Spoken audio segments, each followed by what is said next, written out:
What's up, everybody? Welcome back to the channel. Okay, so with the revelations of the past, I don't know, week or so, we've come to notice a little something going on with the corporate press, the mainstream news, and all these people, MSNBC, NBC, CBS, and all that, which, by the way, the unedited version of Kamala Harris's CBS interview has come out, and it's a bombshell. Like, that's a whole rabbit hole by itself. There's snakes, by the way, at the end of that rabbit hole, so I wouldn't even go there, but we're going to cover that on the next video. But with these revelations of the past few days, you know, the corporate press, they're doing every single thing they can to come out and try to discredit not only X, but people like me, people that see the news and they want to come out, they want to report on the news. They want people to know actually what is actually going on in the world. Right? Yeah, I said actually twice on purpose because they actually want to know what's actually going on. We don't want this turnkey news that you guys made up out of nowhere, this twisting of the narrative, because that's what they do. And they're resorting to just blatant lies. You know, I talk about this all the time. Of course, we already know this, but, you know, it's like, do they really think that we can trust them still at this point? Do they think we can trust them? Once we found out that the government is essentially subsidizing these places to the tune of millions of dollars, like lots and lots of money. And in some cases, like with the BBC, you know, up to 8% of their revenue. That's insane. That is outright insane. But on other notes, right, that doesn't stop places. I got a couple of clips I'm going to show you guys. Places like MSNBC from lying about the little things. Democrats are stalling in the Senate right now. And, you know, hey, they have the right to do that. You can go ahead and do that. But once again, you know, Donald Trump has the nuke button on that he can use if he wants to. But let's see what MSNBC has to say right quick. This is the ability for the executive branch to literally seize power. Storm into the offices of an agency that they hate and shut it down operationally. That's not our system of government. And that's why we're going to be fighting all night about this issue. Democrats have been holding the floor on the U.S. Senate all day today. They started at 2:17 p.m. Eastern time. This is a live look at the Senate floor right now, where Virginia Senator Tim Kaine is taking his term at the podium. But it has been all day. They have not given up the floor. You heard Senator Brian Schatz of Hawaii say there at the top that they're going to be fighting all night about this issue. The issue, as they're defining it, is a guy named Russell Vought, who's Trump's nominee for White House budget director. Vought is the chief proponent of the theory that Donald Trump can essentially eliminate Congress's role in the U.S. government and defund anything they say to do on his own say-so, even though that's not how the U.S. government works. You know, it's hilarious. I got a comment the other day talking about, go ahead and just stay in your echo chamber. You know what? It's funny. That's supposed to be some kind of insult, right? But, you know, if the echo chamber is exposing the truth and, hey, we've got nothing but news going on around here. If that's the echo chamber, hey, I'm just fine with being in that echo chamber. But if your echo chamber is making up stuff and then saying, oh, that's not how the government works, right? That's exactly what she just did right there. She made up something that she says that he believes in, but she just made that up and then says, oh, well, that's not how this works. As to discredit this guy, as to make the American people, make everybody think that this guy's some sort of nut job that Trump is trying to put into office. It's lovely to watch these people, but nowhere going through anything he's ever said has he ever said, at least publicly, anything of that sort at all, anywhere. You will not find anything. I promise you. Go look. I've done it. I haven't gone over everything he said publicly, but yeah, I did search for this for a pretty good little while this afternoon because, you know, we were kind of shut down for 2 hours. So I spent a pretty good amount of time going over this. So, yeah, no, I'm sorry. But she continues. Well, tonight, Democrats are using the rules of the Senate. They're using the rights of the Senate minority to take up as much time as they humanly can to slow down Vought's nomination as much as they possibly can. The other point of what they're doing here, of course, is to draw the American people's attention to just how radical this nominee is and why he should not be confirmed and why what he proposes as our new form of U.S. government would not be the democracy and the and the tripartite split system of government that makes us who we are. The first Democratic senator to announce he would really throw his body into the gears of the government like this was Senator Brian Schatz of Hawaii earlier this week. He said he would block all State Department nominations until Trump reversed his attack on U.S. humanitarian aid. Right now, individual other Senate Democrats have followed that strategy. Senator Chuck Schumer is suggesting to Democrats that they should be taking that strategy broadly with all Trump nominees. And tonight, holding the Senate floor, they're really taking this strategy, which Schatz first announced, and running with it as far as they possibly can. All right. So once again, with all the revelations of the past week, they are still trying to lay this idea out there that USAID, that's just humanitarian aid, and that's it. That's nothing else. Even though we've seen the evidence, even though we know that only 3% of their budget goes toward humanitarian aid. 3% of $50 billion, $47 billion to be precise. $47 billion. 3% of that goes to humanitarian aid. The rest of it, as we know, as we've covered, goes to nonsense places, right? Funding of it, right? $8 million for sure from USAID, just USAID. If you go to the website, I can't remember the dang website name. I'll throw it up right here. I'll get it after the fact. I'm sorry about that, y'all. But if you go to this here website, you can go and look and see exactly where the government has been funding corporate press media. They've given millions and millions and millions of dollars to Disney. Just go and scan. I beg you, go to this website, scan, look around. It's insane. It is utterly insane. It'll blow your freaking mind. But, I just don't understand these people with their persistent lies, this propaganda. I guess that's how propaganda is supposed to work.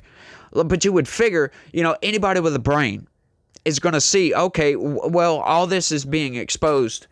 We just can't promote this narrative anymore. We've got to shift the narrative.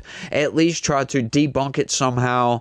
A lot of the arguments coming out now about all these subscriptions that they're buying from Politico and, the Associated Press and, all these corporate press news outlets is, well, that's just so people can read the news.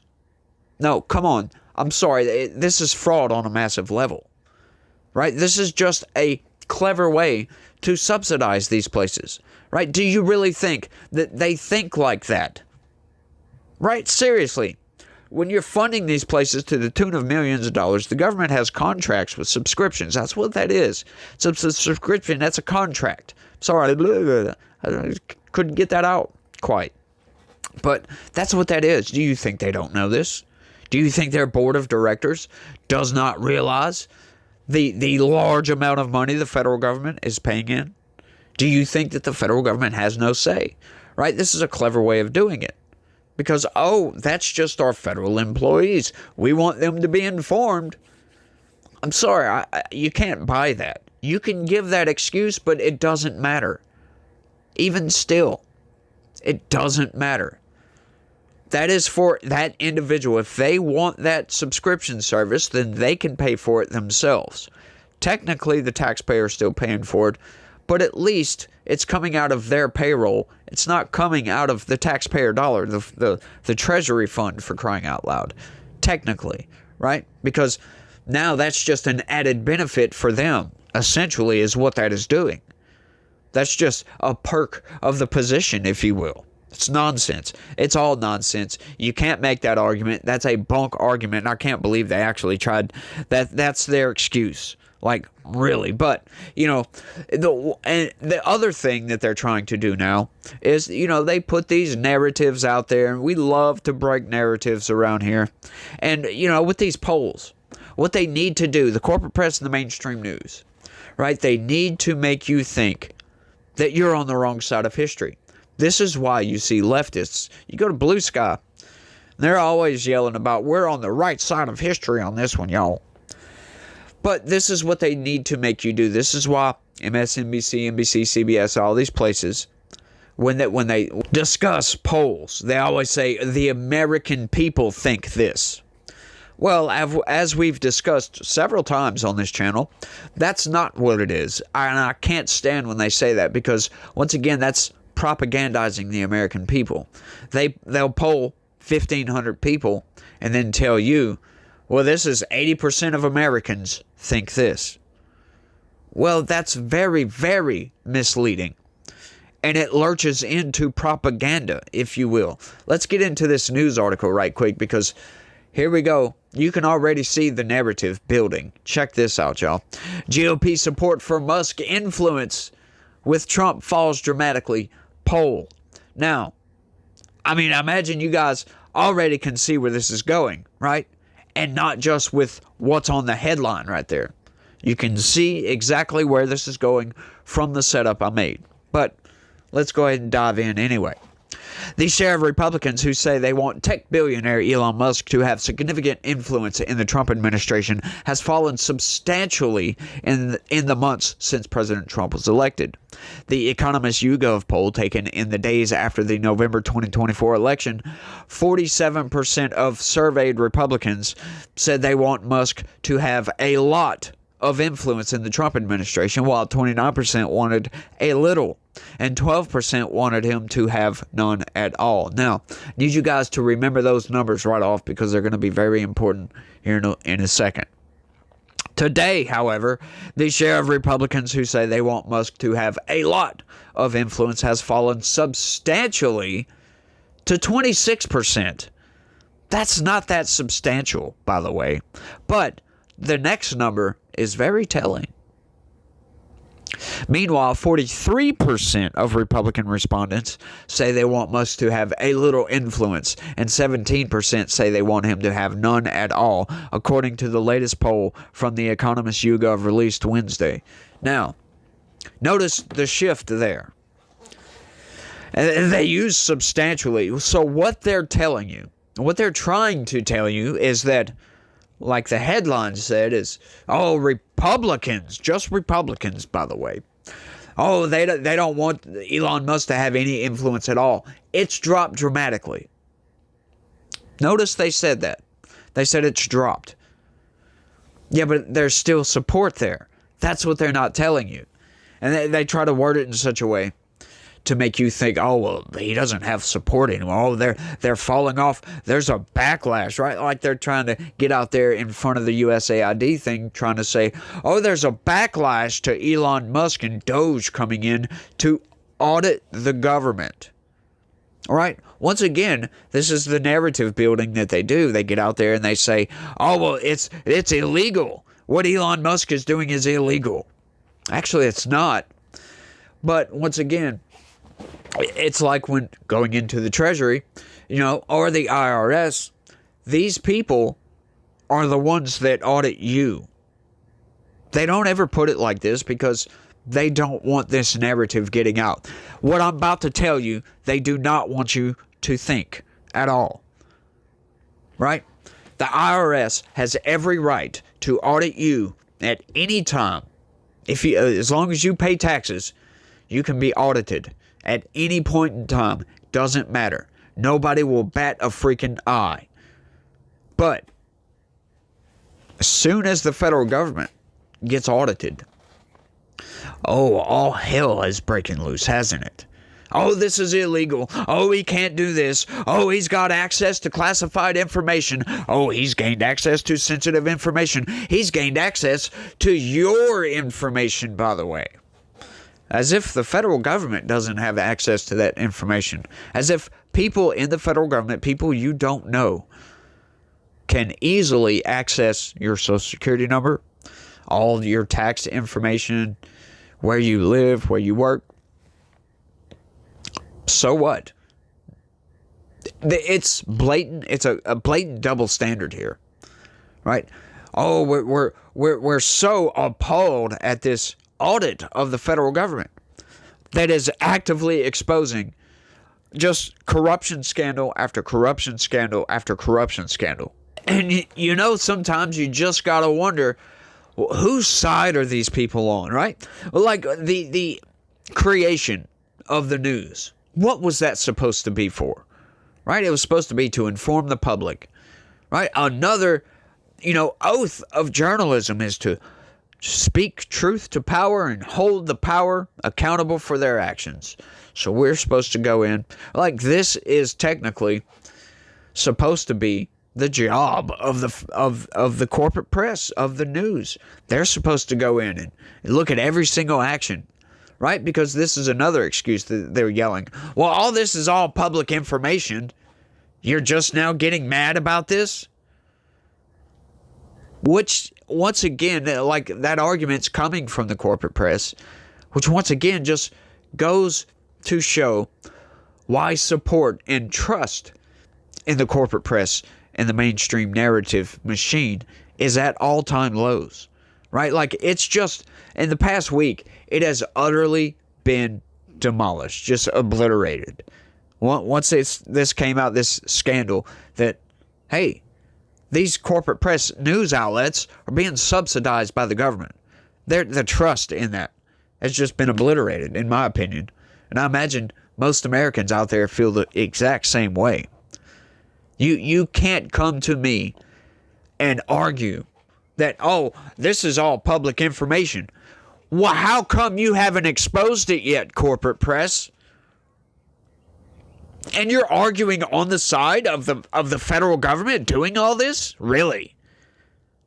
Like, it's truly evil what the corporate press is doing right now, trying to defend the corrupt actions of a broken federal government instead of speaking truth to the masses. I never have liked that. I'm speaking truth to power, that's all I'm doing. Never have really liked that phrase. I don't know about you guys. Y'all let me know down in the comments. Never really liked that phrase. I don't know why. It always just never sat right with me, if you will. Like, it just comes off cringe. You know what I mean? Like, I don't know. It just comes off a bit cringe. But, like, they really could have been doing this for years. They could have exposed this. Right? They, a small news outlet, all they would have had to do is go to that website I showed y'all earlier. And boom. They would have blown up. That would have been the biggest scandal in U.S. history. But no. That's not what they do they? It's not what they do at all. Let's go ahead, before I ran on forever, let's finish this thing out right quick. Surveyed Democrats and independents are also showing less desire for Musk to have a prominent influence on the Trump administration. Only 6% of each group say they want Musk to have a lot of influence. In November, 15% of Democrats and 26% of independents said they wanted him to have a lot of influence in the administration. Overall, 13% of surveyed Americans want Musk to have a lot of influence on the Trump administration, while 25% say they want a little influence, and 46% say they want none at all. In November, 34% of surveyed Americans want Musk to have a lot of influence. 22% wanted him to have a little influence, and 30% said none at all. The numbers come as 51% of Americans perceive Musk as having a lot of influence on the Trump administration, according to the February poll. That includes 78% of Democrats, 41% of independents, and 35% of Republicans. The latest poll also shows Americans have less favorable views of Trump and Vice President Vance than they did in last week's poll conducted after their first week in office. Trump has zero net favorability, with 48% of respondents viewing him favorably and unfavorably. Last week, Trump had a positive net favorability rounded to 3 points, with approximately 50% of surveyed respondents viewing him favorably and 48% viewing unfavorably. Vance's favorability rating dropped more significantly over the past week, from a net positive rating of 2 points down to a negative 7-point favorability rating. Last week, 45% of respondents viewed him favorably and 43% viewed him unfavorably. This week, 40% viewed him favorably and 47% viewed him unfavorably. This is just lovely. You know what? This is another thing about these polls. I'm going to close it out after this. Just a little small rant. It's another thing about these polls, right? People don't answer the phone anymore these days. So these polls, they're always conducted. They have their go-to people, right? And it's always just 15 to 1,600 people that respond to these polls. They always say respondents. And it's always the exact same people. How do we know they're Republicans, right? Like, These could just be totally made up. But it's always the same people.